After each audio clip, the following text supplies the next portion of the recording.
Salam alaikum Azul Fillaoun, bonjour. À la fin de l'année 2012, après la visite que Manuel Valls avait effectuée en Algérie quand il n'était que ministre de l'Intérieur, le président François Hollande avait annoncé la nouvelle de son retour en France comme s'il revenait d'un pays de sauvages, d'où l'on ne revient généralement pas. C'était à l'occasion du 70e anniversaire du CRIF. François Hollande, qui avait été appelé à faire un speech, voulait détendre l'atmosphère et faire une petite blagounette. Et comme l'humour gras et méchant est le plus apprécié des gras et des méchants, il a vu donc cette blagounette sur le dos des Algériens avec un sourire entendu en rigolant lui-même à sa sortie. Une sortie d'homme d'État puissant et dominateur qui amuse la galerie des puissants pendant qu'il s'essuie les pieds sur les barons algériens qui sont à ses pieds. Regardons. Monsieur le ministre de l'Intérieur, qui va vous quitter peut-être pour aller en Algérie, il en revient, sain et sauf, c'est déjà beaucoup. Monsieur le ministre de l'Intérieur revient d'Algérie sain et sauf, ce qui est déjà beaucoup. Ben voyons, pourquoi ne pas se permettre tous les écarts que l'on veut lorsqu'on a été ainsi reçu? Regardons.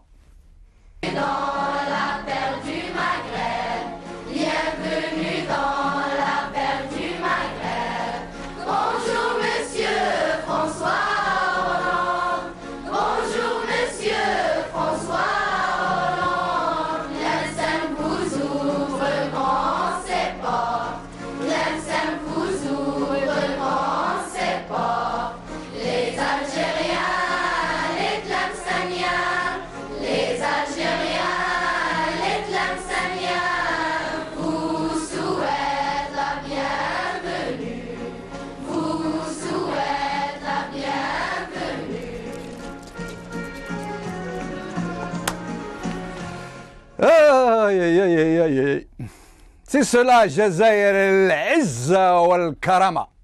C'est cela, Arvaras qui a bas. Et ainsi, depuis que Boutef Ier a pris possession du pays, et c'est aussi ainsi, depuis que Boutef II est entré dans la peau de son prédécesseur. Boutef Ier avait besoin du soutien des puissants de ce monde pour prendre possession de la totalité du pouvoir, pour démanteler le DRS et faire des généraux qui tenaient le pays des vassals obéissants, non pas pour le pays, non pas pour la démocratie, mais pour être le seul maître, lui et sa famille. Et Boutef II, lui, a besoin que les mêmes puissants de ce monde le maintiennent à la tête du pays, qu'ils acceptent sans dire un seul mot que le pays tout entier soit découpé en tranches, qu'il fasse rempiler son frère un 4e mandat alors que l'attaque cérébrale qu'il a subie en a fait un impotent intégral. Et qui sont les puissants de ce monde, à votre avis? Suis-je obligé de vous faire un dessin? Devant qui Hollande faisait-il son intéressant en se servant de l'Algérie comme d'un souffre-douleur, comme d'une carpette dont il sait qu'elle ne réagira à aucune humiliation? Pourquoi, selon vous, le régime manifeste-t-il des marques de soumission On ne peut plus aplaventriste à l'endroit du sionisme, puisqu'il faut nommer les choses, et de ses relais les plus visibles. L'inhumation en Algérie de l'artiste Roger Hanin, que Dieu ait son âme, en grande pompe, de façon presque provocante, ou du moins qui traite la société algérienne comme partie négligeable, est un indicateur parmi d'autres. Ce n'est pas la personne de Roger Hanin qui pose problème, puisque cet homme a demandé à être enterré dans le pays qu'il a vu naître. Mais c'est le fait que la famille du défunt a accepté de laisser exploiter ce deuil par les ennemis du peuple algérien. La famille a donc choisi son camp. Nous en parlerons tout à l'heure. Nous savions depuis longtemps que ce régime entretient des relations cordiales avec le Mossad, avec des Sayanim très importants en France. Il aurait pu continuer à faire comme s'il était contre le sionisme, soi-disant, tout en entretenant des relations cordiales avec ses protecteurs, comme il a toujours fait. Mais non, ces chaudes effusions ont été commandées. Elles procèdent de l'intention de banaliser les relations des régimes arabes ou dits arabes avec le sionisme, voire même de baliser le terrain pour une vraie reconnaissance avec échange d'ambassades, etc. La visite de Mme Valls en Algérie et la réception de grands protocoles qui lui a été réservés relèvent de cette logique.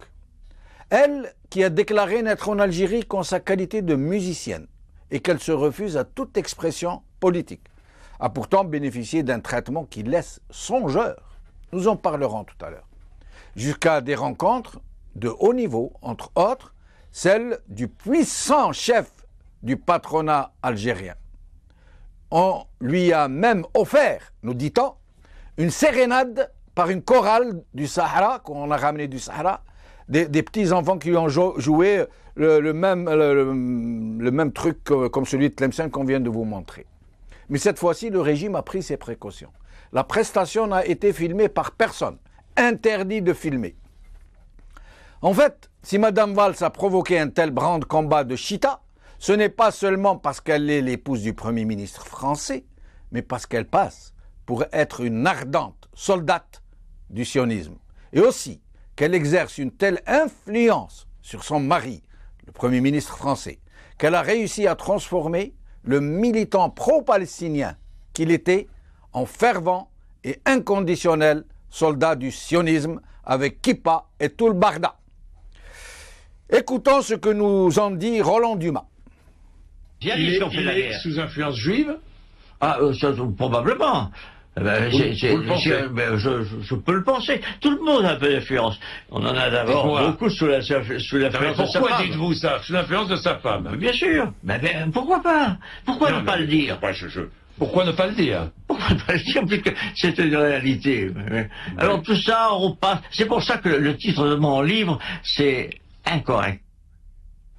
Et ce n'est pas nous qui le disons. C'est un homme politique de très haut vol. Un homme politique français. Aujourd'hui, PSA, entretien, Anne Gravoin, épouse de Manuel Valls, c'est un honneur de commencer par l'Algérie. Le libre penseur, Harka 2015, quand Madame Valls arrive, Alger se plie en 4. À l'Huffington Post, l'Alma Chambert Orchestra en tournée au Maghreb. Avec nous aujourd'hui pour en parler, Abdelrazak El-Aïbi, militant des droits de l'homme à Bouira et Alger, et Aboud Hicham, journaliste à Paris. Abdelrazak El-Aïbi, merci d'avoir accepté notre invitation. Je vous en prie, merci à vous de m'avoir invité. Salam alaikum. Wa alaikum salam wa rahmatullah. Alors, Abdelrazak, que vous inspire cette visite de Madame Valls à Alger? Vraiment, c'est à ne rien comprendre le comportement de nos officiels. Bon, d'ailleurs, ils nous ont habitués à ce genre de comportement. Car elle-même a déclaré qu'elle était là juste uniquement pour son spectacle. Et je ne m'explique pas, entre guillemets, les raisons de l'intrusion du patron, du boss du FCE, Ali Haddad, dans cette affaire. À quel titre le FCE organise une réception en son honneur? Oui, oui. Oui. Et elle a dit qu'elle n'était pas là pour faire de la politique, qu'elle se contentait de faire de la musique. Elle aurait dû être reçue par ses hôtes ou bien par je sais pas, le directeur de la culture de la wilaya d'Alger, au maximum. Au maximum. Et encore. Au maximum. Et encore, pourquoi l'accueillir, elle, de façon officielle, alors qu'on n'accueille pas d'autres musiciens, alors que des musiciens algériens crèvent de faim? Exactement, c'est une visite tout à fait banale. C'est une musicienne qui est venue avec sa troupe pour se produire en Algérie, point à la ligne. Absolument. Et alors, qu'est-ce que vous pensez de cette réception que lui a réservée Ali Haddad, le désormais homme tout-puissant d'Algérie? Je pense que Ali Haddad a fait ça pour se rapprocher de Madame Valls et surtout de Monsieur Valls. D'accord. Et de tisser des liens avec son mari. Il est clair, vous savez, il est clair qu'Ali Haddad est un type ambitieux, avec même une ambition démesurée, à tel point. Vous savez qu'il a boudé la rencontre récente organisée par Fikra.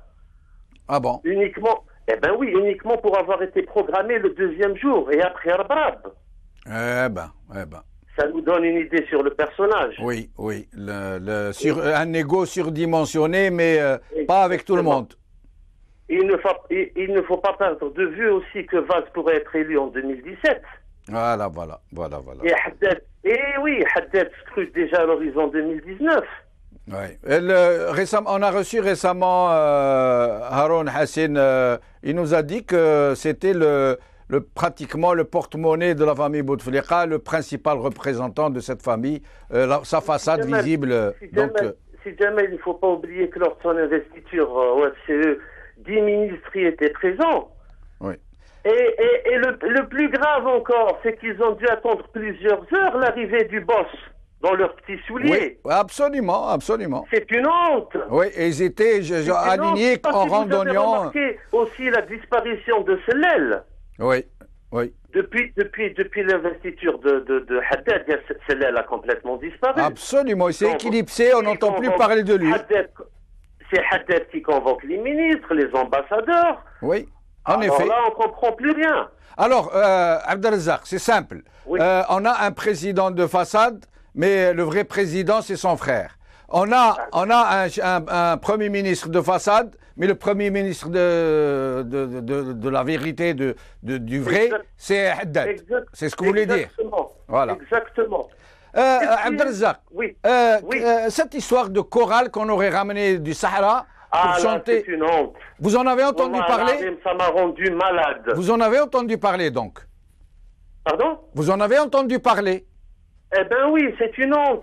Je t'aime, Madame Valls, I love you, Madame Valls. Depuis quand la connaissent-ils pour se permettre cette privauté? Ah bon? Je t'aime, Madame Valls, I love you, Madame Valls. Je t'aime, ils ont ramené des petits jeunes du Sud, une troupe du Sud, qui ont chanté à Madame Valls, je t'aime Madame Valls, I love you Madame Valls. Et comment ça se fait qu'il n'y ait pas, comment ça se fait qu'on n'a pas la vidéo? Eh non, ça c'est pas bon. Ça va pas sortir, vous pensez? Peut-être qu'il y a un musicien qui a filmé, ou peut-être ça va sortir. Peut-être, espérons, ça serait bien que ça sorte. Restez avec nous, Abdelrazak, restez avec nous. Hicham Aboud, merci d'avoir accepté notre invitation.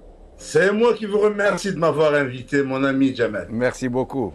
Alors, Hicham, qu'est-ce que c'est que ces histoires? Avant, ils ont toujours entretenu des relations avec le Mossad, avec les milieux sionistes, mais ils sont cachés. C'était des relations honteuses. Mais là, c'est comme si on leur avait demandé de s'exposer en plein jour pour banaliser un peu ce genre de rapport. Qu'est-ce que vous en pensez? Eh bien, ce que j'en pense, c'est que ça va dans la logique des choses. Voilà, que voulez-vous, qu'attendez-vous d'un régime qui s'allie au diable pour se maintenir? Donc, inviter des activistes sionistes ou inviter n'importe qui. Par contre, à toi, à moi et aux autres, il est interdit de parler de l'étranger parce que à chaque fois on nous dit « Ah, vous parlez de l'étranger, vous. Vous n'êtes pas en Algérie. Ouais. Ah, vous êtes... » Et si on va encore plus loin, vous avez les enfants du général Nzar qui tiennent un site internet pour nous accuser de tous les maux et là faire de nous des agents d'ADS, du Mossad, de la CIA, du MI5, de tous les services étrangers, c'est comme si c'était une tara entre nous. C'est leur papa, Nazar, qui a toujours été à la solde du service français. Et là, le régime actuel, il est livré pieds et poings liés aux services étrangers, français, américains, israéliens, pourvu qu'ils se maintiennent. Donc ne nous étonnons pas de voir ce régime agir à ciel ouvert, au vu et au su de tout le monde, et tendre la main à qui veut lui prêter assistance contre le peuple algérien. Mais cette multiplication de gestes, entre guillemets, à l'endroit de la communauté juive, contre laquelle nous n'avons rien, je tiens à le souligner. On n'a rien contre les juifs, nous avons même des amis juifs, nous nous honorons d'en avoir, nous sommes contre le sionisme. Mais ce régime multiplie des gestes à l'endroit du sionisme, justement. Et par exemple, Roger Hanin, il n'y a aucun souci qu'il se fasse enterrer dans son pays, c'est normal. Mais cette façon, ce zèle, cet excès de zèle, qu'est-ce que vous en pensez? Bon, pour ce qui est de Roger Hanin, personnellement, je me réjouis de voir un homme de cette carrure demander, émettre le vœu d'être enterré en Algérie et non pas en Palestine occupée. Absolument. Voyez-vous, il n'a pas demandé d'être enterré en Palestine occupée, et puis c'est un Algérien, il est plus algérien que beaucoup d'autres qui prétendent l'être. Absolument. Entre autres, Bouteflika et sa famille. Merci d'avoir signalé. Vous ne pas trace du nom Bouteflika, ni dans le Droma, ni dans Tlemcen. Donc, j'aimerais bien connaître l'algérianité réelle de cet homme qui gouverne l'Algérie. Pour revenir à cette histoire de juifs, aussi, il ne faut pas confondre juifs et sionistes. Absolument. Les plus farouches adversaires du sionisme, ce sont des juifs. Et ce sont des religieux, mieux encore. Ce sont des religieux. Donc, ne confondons pas les choses. Quant à Roger Hanin, moi, ce qui me désole, c'est de voir d'abord ce président se précipiter, pas lui, quand je dis le pauvre, il n'a rien à voir, il est innocent, évidemment, commis en son nom parce qu'il est inconscient. Absolument. Alors, on se précipite à envoyer l'avion présidentiel pour rapatrier la dépouille de Roger Hanin. Finalement, on ne le fait pas sous pression de la rue parce qu'ils sont aperçus qu'ils ont eu honte et une source officielle a donné, une source officielle on sait qui c'est, a donné l'info à un site internet qui lui est inféodé pour dire non, c'est pas vrai, ça n'a pas été fait. Mais quand on voit deux ministres accueillir la dépouille, un wali qui se prend pour je ne sais qui, le gouverneur d'Alger, le chef de la protection civile, cet aide d'honneur, on bloque la circulation à Bab-el-Oued, Saint-Eugène, Bollorine, tout ça pour 20 personnes qui vont assister à l'inhumation d'un homme simple après tout, un mortel comme tout le monde. Voyez-vous. Par contre, quelques jours auparavant, Essiad Jabbar n'a pas eu tous ses honneurs. Ils lui ont rendu quelques honneurs parce que ça faisait trop gros de rendre autant d'honneurs à Hanin et pas à Essiad Jabbar. Alors, dans la foulée, ils ont rendu un petit hommage à Essiad Jabbar. Mais sinon, Hicham Aboud, est-ce que selon vous, la famille de Roger Hanin n'a pas commis un grave impair, une grave faute de goût, j'allais dire, en choisissant le camp du régime contre le peuple algérien? Est-ce qu'ils ne savent pas que ce régime est perçu comme étant l'ennemi du peuple algérien? Mais ils le savent. Ils savent très bien que tout le monde sait que le régime algérien est un régime agonisant, est un régime impopulaire, est un régime tyrannique. Je dis bien c'est un régime tyrannique. Mais je ne pense pas que la famille Roger Hanin ait sollicité le régime. Attendez, vous avez quelqu'un qui est mort. Il a émis le vœu d'être enterré dans son pays natal à côté de son père. À qui s'adresser? Ils sont obligés de s'adresser aux autorités. Oui, mais pourquoi ne pas... Maintenant, le régime, ce qu'il a récupéré, comme il est maladroit, et comme il est composé d'éléments incompétents, il a tellement fait les choses de manière grossière que ça finit par lui éclater à la... Mais Hicham Aboud, pourquoi la famille de Roger Hanin n'a pas eu la présence d'esprit de refuser ces honneurs, ces piètres honneurs qui mettent maintenant en visée, en cible, toute la famille Hanin, qui est considérée désormais comme étant du côté des oppresseurs?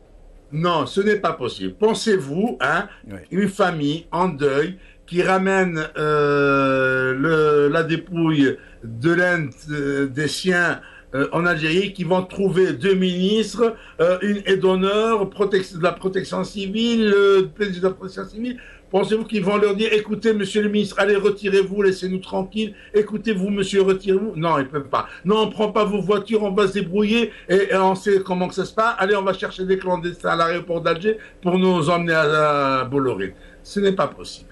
Donc, c'est pas à eux de rejeter, mais c'est au pouvoir algérien, au régime algérien, de ne pas commettre ces affaires. Vous arrivez dans un aéroport, on vient vous accueillir à bras ouverts. Vous allez leur cracher dessus. Vous comprenez que ce sont des hypocrites qui veulent vous récupérer, mais bon, allez, vous allez faire. Mais une chose, c'est que vous n'adressez pas, c'est ce qu'ils n'ont pas fait, hein, ils n'ont pas adressé de remerciements à Bouteflika ni à ses hommes, et ils ont fini les obsèques et ils sont partis. Hein. Alors, que pensez-vous de la réception, le protocole avec lequel a été accueillie Madame Valls, et surtout, pensez-vous de la réception qui lui a été offerte par Monsieur Haddad, le puissant chef du patronat? Alors, Monsieur Haddad, il faudrait que vous sachiez, mon cher ami Jamaldine, est le candidat potentiel pour la succession de Bouteflika. C'est ce que vient de nous dire Abdelrazak El-Aïbi. Voilà. Et tout récemment, j'ai eu une information vérifiée et de différentes sources qui me rapportent que Bouteflika a reçu les généraux-majors Gaïd Salah et Toufiq. Il leur a dit, si vous souhaitez que je me retire, je suis prêt à me retirer. Craignant le piège, les 2 généraux ont répondu, si vous estimez qu'il est de l'intérêt de l'Algérie que vous vous retiriez, retirez-vous. Mais si vous estimez qu'il est de l'intérêt de l'Algérie de rester, eh bien restez. Il leur a dit, moi je me retire à une condition, que je désigne mon successeur. Ils ont demandé, qui voyez-vous comme successeur? Il leur a dit Ali Haddad. Ali Haddad, comme l'a dit votre invité, c'est l'interface de Saïd Bouteflika. C'est le portefeuille de Saïd Bouteflika. Alors là, ils ont dit, non, vaut mieux que vous restiez encore. Et Ali Haddad, quand il a été nommé président du patronat algérien, pour la première fois dans l'histoire de cette confédération, la moitié du gouvernement a assisté. Ce même Ali Haddad, qui a aujourd'hui un groupe d'information, un groupe de presse avec 2 chaînes de télévision, 2 quotidiens, et il finance à droite et à gauche, et il ne paye pas évidemment l'imprimerie parce que il fait partie de la famille. Hein.